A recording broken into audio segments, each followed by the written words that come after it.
Shalom adik-adik. Shalom. Sahabat-sahabat semuanya, puji Sahabat Bapak shalom. Yahweh, kita bisa bertemu lagi di Bahasa Sahabat Minggu ini. Ya. Sebelum kita beribadah, Kak Putri akan memimpin kita dalam doa. Oke adik-adik semuanya, kita mau berdoa. Semuanya sikap berdoa, angkat tangannya, tutup matanya. Mari kita satu dalam doa. Bapak Yahweh Elohim dan Tuhan Yesus, saya terima kasih Bapak, kami ucap syukur atas kebaikan dalam kehidupan kami dan bagi keluarga kami. Tuhan, kami ucap syukur juga Engkau telah mengumpulkan kami pada hari ini dengan keadaan baik dan tidak kekurangan suatu apapun. Tuhan, sebentar lagi kami mulai ibadah. Tuhan berkati ibadah sahabat ini dari awal, pertengahan hingga akhirnya agar berjalan dengan baik dan lancar. Semuanya untuk kemuliaan nama-Mu saja. Terima kasih Bapak dan Tuhan Yesus Mesia, kami telah berucap syukur. Haleluya, amin.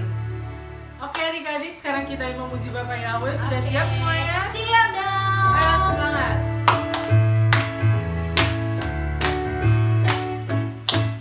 Yesus pokok dan kitalah caranya, tinggallah di dalamnya.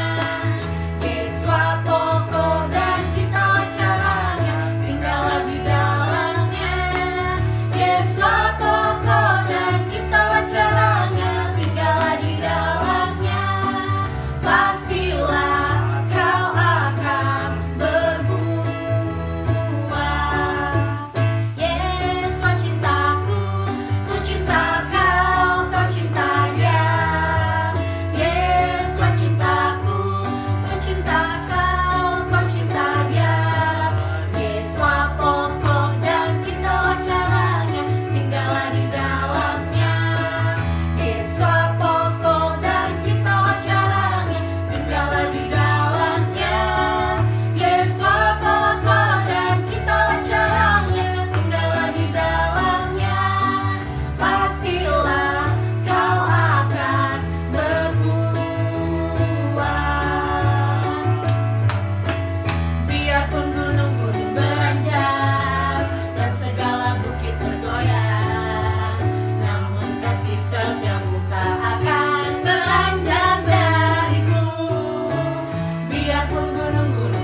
Adik-adik, sekarang saatnya kita menyembah Bapak Yahweh. Siapkan hati dan pikiran kita, angkat tangannya, tutup matanya.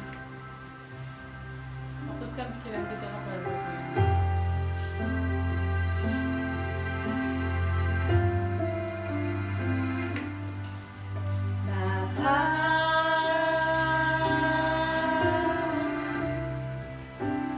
Engkau sungguh baik, kasih-Mu melimpah.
Shabbat Shalom adik-adik. Puji Bapak Yahweh, Kak Putri bersyukur banget hari ini kita bisa berkumpul lagi bersama-sama adik-adik di hari Sabat ini ya. Tadi kita sudah memuji dan menyembah Tuhan. Sekarang saat ini kita mau mendengarkan firman Tuhan, mendengarkan cerita bersama Kak Putri. Sebelum itu kita mau berdoa dulu yuk bersama-sama. Yuk adik-adik, sikap berdoa, angkat tangannya, tutup matanya. Mari kita satu dalam doa. Terpujilah Bapa Yahweh Elohim di dalam nama Tuhan Yesus HaMashiach. Terima kasih Bapa. Kak Putri mengucap syukur kami saat ini berkumpul dalam keadaan baik dan tidak kekurangan suatu apapun Tuhan. Kami ucap syukur atas kebaikan-Mu Bapa dalam kehidupan kami. Bapa, sebentar lagi kami ingin mendengarkan cerita. Tuhan berkati Bapa adik-adik yang akan mendengarkan, dan berkati Kak Putri akan memberikan ceritanya Bapa, agar adik-adik dapat mendengarkan dengan baik dan Kak Putri juga dapat bercerita dan adik-adik dapat mengerti. Terima kasih Bapa, dalam nama Tuhan Yesus HaMashiach Kak Putri berdoa mengucap syukur. Haleluya, amin. Oke adik-adik, saat ini Kak Putri ingin bercerita tentang seorang yang namanya Saulus. Siapa? Saulus, betul. Nah, Saulus ini adalah seorang Yahudi yang berasal dari suku Benyamin adik-adik. Saulus dan kedua orang tuanya tinggalnya itu ada di daerah Tarsus, Sisilia. Nah, Tarsus sendiri ini itu berada di luar Yerusalem gitu adik-adik. Nah, walaupun mereka tinggal di luar Yerusalem, mereka itu tetap hidup menurut hukum Yahudi gitu. Nah, Saulus ini itu tuh orangnya sangat pintar adik-adik. Dia pintar banget Saulus. Dia tuh juga senang belajar anaknya gitu si Saulus ini. Maka dari itu ia dikirim ke Yerusalem untuk mempelajari tentang Torah. Nah, dia belajarnya itu dari Gamaliel. Gurunya Saulus ini namanya Gamaliel. Nah, Gamaliel sendiri ini terkenal ya adik-adik, di daerah Yerusalem itu. Gamaliel itu guru yang terkenal dan juga dihormati oleh banyak orang di Yerusalem gitu. Karena Saulus belajar tentang Torah di Yerusalem, Saulus ini juga menjadi salah satu anggota dari Farisi, orang Farisi adik-adik. Nah, mereka orang Farisi ini itu nggak percaya bahwa Tuhan Yesus itu adalah Mesias. Tuhan Yesus itu adalah Bapa dari surga yang turun ke bumi sebagai juru selamat. Mereka itu nggak percaya adik-adik. Maka dari itu mereka itu suka menangkap, mencari orang-orang yang percaya kepada Tuhan Yesus dan memenjarakan mereka.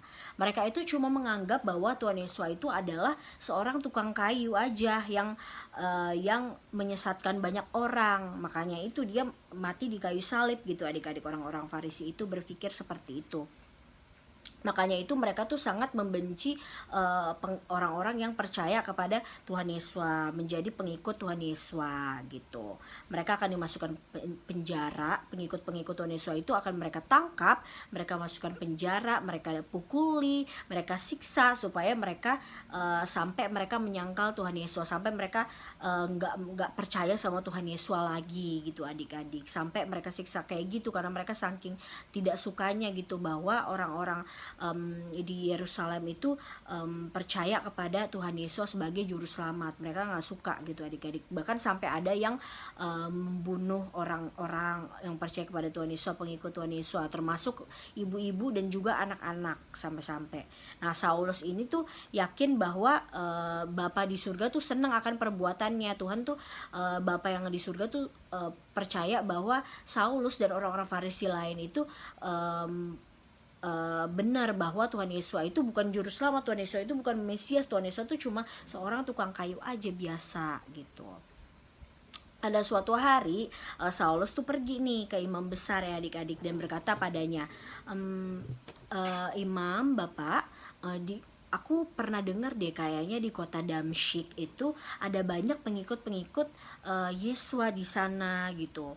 Aku tuh pengen ke sana, aku pengen tangkap mereka, aku pengen bawa mereka ke Yerusalem supaya mereka bisa kita penjarakan sebagai tahanan gitu, katanya si Saulus. Akhirnya imam-imam besar di sana tuh menyetujui Saulus kalau dan memberikan surat ke Saulus, surat izin untuk pergi ke kota Damsyik gitu adik-adik, surat tugas gitu ya, surat dinasnya Saulus saat itu. Gak lama kemudian oke deh, setelah mendapat surat dinas, surat izin kerja, akhirnya Saulus dan membawa beberapa tentara gitu pergi ke kota Damsyik, adik-adik, saat itu ceritanya. Dia tuh mereka tuh pengen menangkap orang-orang yang menyembah Tuhan Yesus di sana. Sampai-sampai mereka tuh juga membawa peralatan-peralatan untuk menangkap orang-orang gitu, adik-adik, kayak borgol dan semacamnya untuk menangkap orang-orang di sana gitu. Dan juga nggak lupa Saulus membawa surat izinnya itu ya, surat izin untuk dia pergi ke kota Damsyik itu yang dari imam-imam besar tadi. Nah, orang-orang penyembah Tuhan Yesus di Damsyik itu mendengar bahwa Saulus itu mau datang untuk menganiaya mereka. Saulus mau datang untuk menangkap mereka dan membawa mereka ke Yerusalem untuk dipenjara, untuk disiksa, agar mereka tidak percaya kepada Tuhan Yesus lagi, agar mereka tidak menyembah Tuhan Yesus lagi. Mereka tuh udah dengar gitu kabarnya, adik-adik, pas Saulus dan rombongannya lagi dalam perjalanan, mereka udah dengar. Akhirnya mereka tuh berdoa dengan sungguh-sungguh kepada Tuhan dan memohon agar Tuhan memberikan perlindungan buat mereka, Tuhan membantu mereka supaya Saulus jangan sampai menangkap mereka gitu. Dan mereka percaya ya adik-adik, mereka berdoa dan mereka percaya kalau Tuhan akan memberikan pertolongan kepada mereka supaya Saulus gak tangkap mereka. Nah, akhirnya udah tuh Saulus dan teman-teman tentaranya itu semakin dekat ya, semakin dekat ke kota Damsyik itu, adik-adik. Mereka bahkan udah bisa melihat tembok tingginya Damsyik. Jadi tuh dari perjalanan tuh di depannya itu udah kelihatan gitu temboknya. Oh, itu tembok masuk ke dalam kota Damsyik, gerbang kotanya Damsyik itu. Terus habis itu Saulus sambil di jalan juga berpikir kan gimana ya caranya dia untuk menangkap orang-orang Kristen penyembah Tuhan Yesus di situ di kota Damsyik itu gitu. Dan dia akan membawa orang-orang itu tadi bersama tentara-tentaranya untuk kembali ke Yerusalem menangkap mereka. Paulus tuh yakin kalau nggak bakal ada yang bisa menghentikan dia, nggak akan ada yang bisa melarang dia untuk membawa orang-orang yang percaya kepada Tuhan Yesus ke Yerusalem, karena dia punya surat dari imam besar tadi, surat tugas tadi, adik-adik. Jadi nggak akan ada yang berani melarang dia untuk menangkap orang-orang penyembah Tuhan Yesus itu. Akhirnya udah kan, itu kan yang dipikirkan Saulus kan pas udah sambil berencana dia jalan ke sana sambil dia pikirkan strategi-strategi apa nih yang akan dia lakukan untuk menangkap orang-orang di Damsyik. Tapi Tuhan kan juga mendengar ya adik-adik dari surga. Tuhan mendengar dan mengetahui rencana jahatnya Saulus ini. Akhirnya Tuhan juga punya rencana dong adik-adik untuk membantu orang-orang yang tadi berdoa nih kepada dia, meminta pertolongannya, meminta perlindungannya. Tuhan juga turun tangan adik-adik, punya cara untuk membantu mereka. Akhirnya Saulus dan orang-orang yang tadi tuh, yang tentara tadi sudah hampir sampai nih di gerbang kota. Jadi tinggal jalan beberapa langkah lagi tuh udah gerbang kota. Mereka udah deket banget gitu ya adik-adik ya. Pas mereka lagi jalan, tiba-tiba ada suatu cahaya terang banget, cahayanya dari langit ya adik-adik, sangat terang. Kalau misalnya adik-adik lagi siang nih kita keluar rumah gitu kan, terus kita ngelihat matahari ke atas, itu kan pasti silau banget ya adik-adik, silau banget. Ini jauh berkali-kali lipat lebih silau daripada cahaya matahari gitu adik-adik. Cahaya itu mengelilingi Saulus dari depannya, belakangnya, kiri, kanan.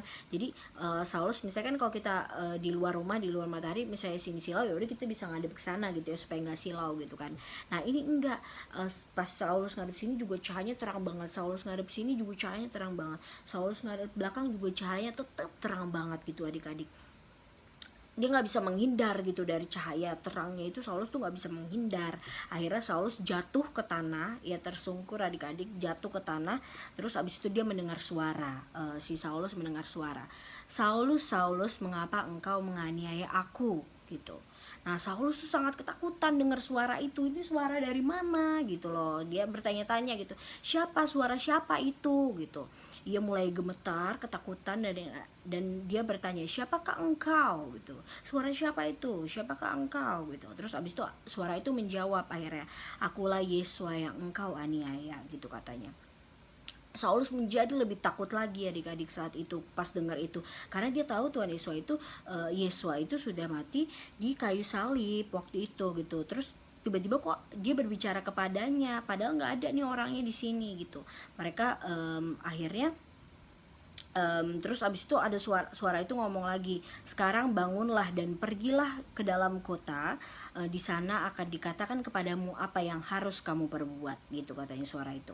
Setelah itu udah nih para pengawalnya yang tadi si tentara-tentara tadi tuh mendengar suaranya juga, adik-adik. Mereka mendengar walaupun mereka nggak ngelihat cahaya terang banget kayak si Saulus tadi, tapi mereka juga ngedengar suara itu gitu. Mereka akhirnya mengelilingi Saulus dan membantu Saulus untuk bangun dan berdiri dan membuka matanya. Akhirnya Saulus membuka matanya kan udah dibantu berdiri.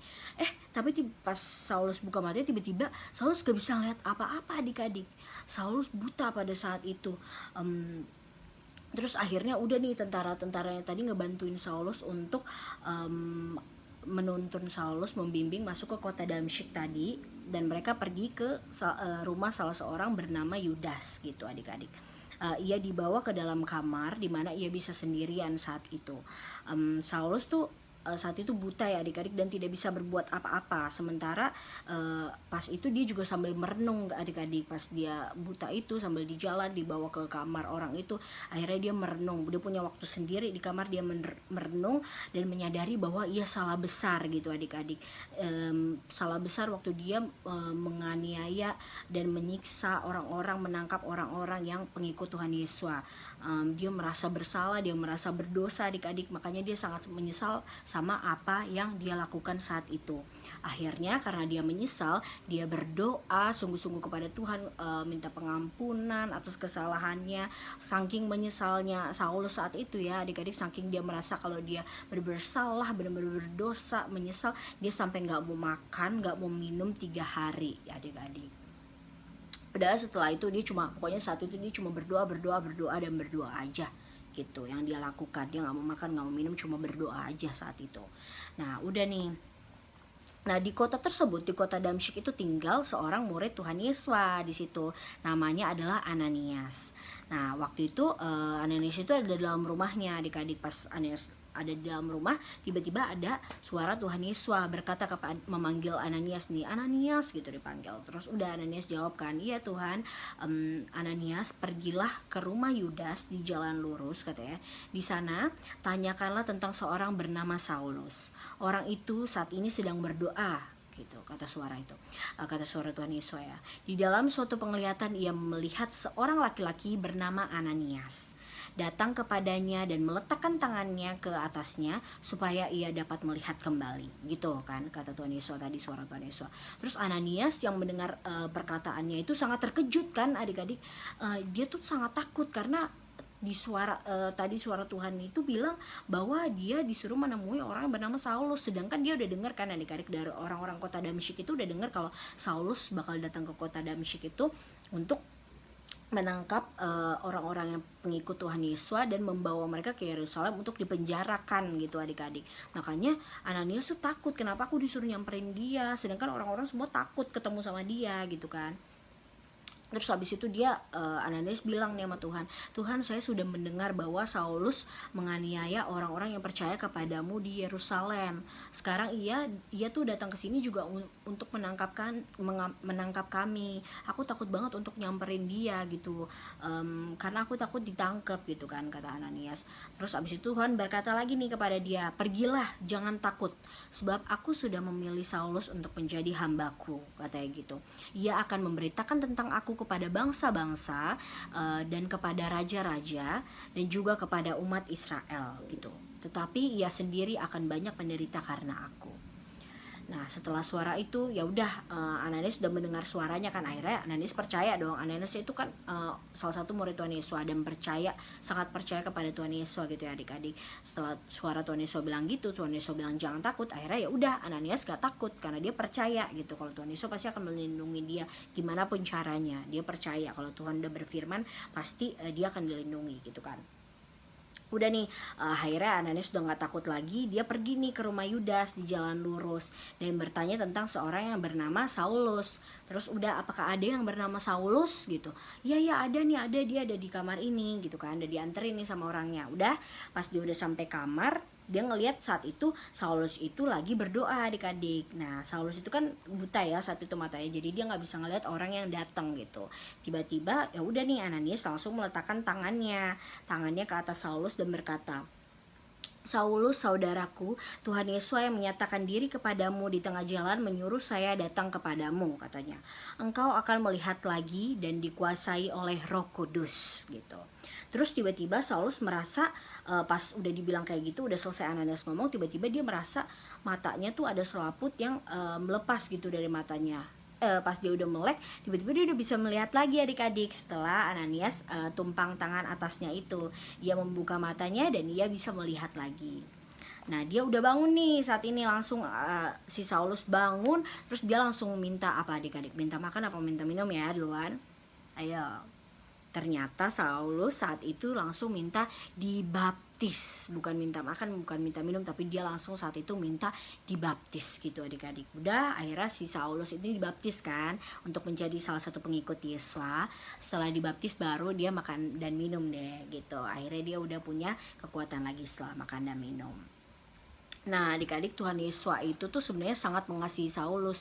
Dari awal Tuhan Yesus tuh udah sangat mengasihi Saulus. Dari sebelum Saulus Tuhan Yesus datang sebagai lewat cahaya itu, jauh sebelum itu dari Saulus masih menganiaya orang-orang yang percaya kepada Tuhan Yesus itu udah sangat mengasihi Saulus gitu.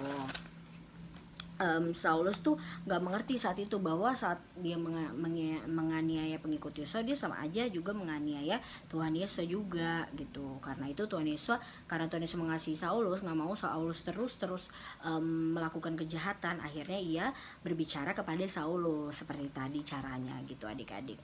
Akhirnya Saulus bertobat dan menjadi pengikut Yesus saat itu. Gitu ceritanya adik-adik. Nah di sini tuh hanya kasih Tuhan Yesus aja ya yang dapat mengubah hati Saulus dari yang tadi membenci pengikut Tuhan Yesus akhirnya menjadi pengikutnya Tuhan Yesus juga. Jadi Tuhan Yesus, cuma Tuhan Yesus yang bisa mengubah hati Saulus. Memang seperti kata orang-orang itu ya, cuma Tuhan Yesus yang bisa membolak-balikan hati manusia gitu adik-adik. Nah kasih Tuhan Yesus itu juga dapat mengubahkan hati kita. Sampai hari ini Tuhan Yesus tuh tetap selalu ada di hati kita, berkuasa atas kita, dan selalu melindungi dan menyertai kita dimanapun kita berada ya adik-adik. Kita cerita dari Kak Putri. Udah itu aja sih yang Kak Putri mau cerita. Sekarang kita mau berdoa tutup ya adik-adik semuanya. Angkat tangan ya, tutup mata ya, mari kita berdoa. Bapak Yahweh dalam Tuhan Yesus Masih, terima kasih Bapak, kami telah mendengarkan firman-Mu. Tuhan, kami ucap syukur Bapak karena Engkau sangat baik dalam kehidupan kami. Kami percaya Tuhan ada di hati kami, menguasai hati kami, menyertai kami dimanapun kami berada, melindungi kami Bapak. Kami percaya Engkau selalu ada untuk kami Bapak. Terima kasih Bapak, Engkau sungguh baik dalam kehidupan kami. Kami telah berucap syukur. Tuhan berkati Bapak agar firman ini dapat menjadi teladan dan pedoman bagi kehidupan kami. Terima kasih Tuhan, dan semuanya untuk kemuliaan nama-Mu saja. Dalam nama Tuhan Yesus Mesias kami telah berucap syukur. Haleluya. Amin. Oke, sampai shalom. Adik-adik semua yang dikasih Tuhan Yesus Mesias, tadi sudah mendengarkan firman Elohim, dan firman itu yang menguduskan kita semua, dan firman itu yang memberkati kita semua. Dan firman itu memperbaharui hidup kita dari hari ke hari, sehingga kita semakin bertambah-tambah baik, semakin bertambah-tambah berkenan kepada Bapa Yahweh, mengasihi Bapa Yahweh. Dan saatnya kita akan menutup ibadah Sabat pada saat ini. Kita akan menerima berkat dari Tuhan. Mari adik-adik angkat tangan semuanya untuk menerima berkat dari Tuhan. Yevarekeka Yahweh weis mereka. Yahweh memberkati engkau dan melindungi engkau. Yaer Yahweh panai eka wikuneka. Yahweh menyinari engkau dengan wajahnya dan memberi engkau kasih karunia. Yisa Yahweh panai eka wiase meleka salom. Yahweh yang menghadapkan wajahnya kepada engkau dan memberi engkau damai sejahtera. Afitoda